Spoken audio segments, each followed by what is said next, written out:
Leo tulikuwa hapa kwenye mkutano mkuu.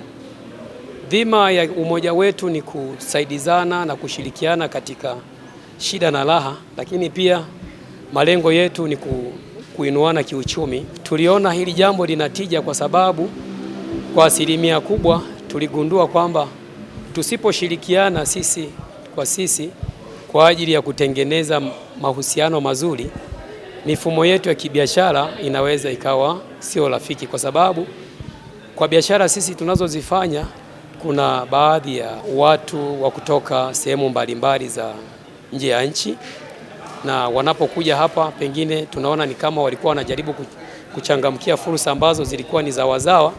Sasa tukaona tukubaliane kwa pamoja, tukaitana, tukazungumza kwa pamoja, tukakubali kuanzisha chombo hichi kwa ajili ya kufanya biashara kwa ushirikiano.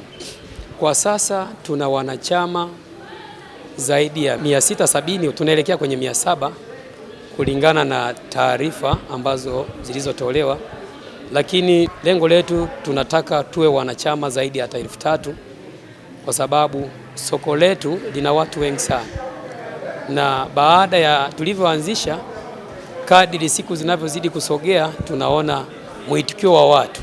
Shughuli zetu tunafanya kwa kushirikiana sana, na katika eneo la soko letu sisi tumejizatiti juu ya amani, ulinzi, lakini pia hata wale watu wanaokuja kufanya biashara kwenye soko letu tunawahakikishia amani 100%, na hatukubali pesa ya mtu ipotee.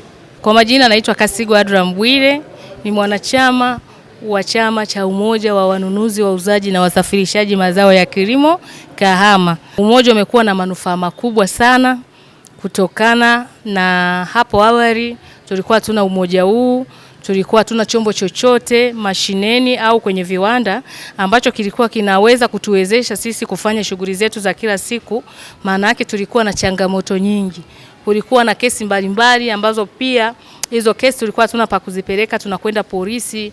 Kulikuwa na wafanyabiashara wanaokimbia na pesa za wanunuzi wa kigeni, lakini baada ya kuanzisha huu umoja, hii changamoto ninaona kwa 80% ni kama imeondoka. Ninawaambia wafanyabiashara wenzangu maeneo yoyote popote walipo ambao wanafanya biashara pasina kuwa na umoja kama huu tulioanzisha sisi, ninawasihi wajitahidi kuanzisha umoja au vyombo kama hivi, kwa sababu kwanza vinapandisha thamani ya biashara yao kama ilivyo sisi sasa hivi soko letu la Kahama limepandisha thamani ya biashara baada ya kuanzisha umoja wetu. Kipindi cha nyuma kabla hatujaanzisha huu umoja, na hata mimi sijajiunga pale, tulikuwa na changamoto fulani katika mahusiano.